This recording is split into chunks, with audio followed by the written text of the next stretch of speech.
Hello everyone!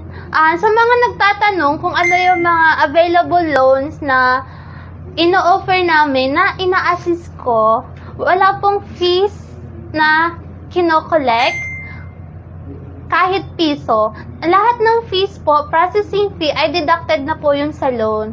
So, wala po kayong ilalabas. Okay guys? So, meron tayong salary loan, doctor's loan, OFW loan, ORCR, sangla ORCR, sangla titulo.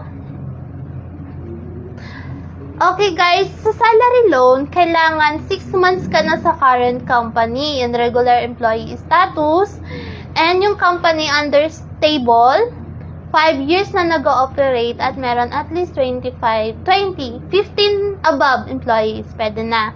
Sa OFW naman, may qualification tayo sa salary. Kailangan 40k basic salary sa DH and production operator. Sa mga skilled worker naman is 30k basic salary. Pwede pong mag-loan ng OFW kapag nasa ibang bansa. Pwede din silang mag-loan kapag nasa Pinas pa lang sila. And then, sa sangla ORCR naman, meron tayong sangla ORCR car, motorcycle, and tricycle.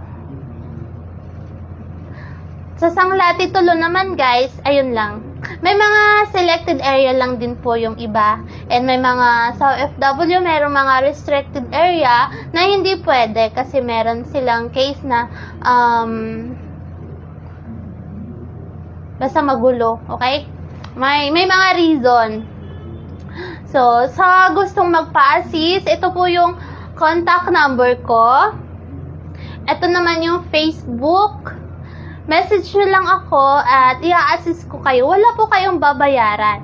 Lahat, kaya tapos, ayun na kayo. Bye-bye.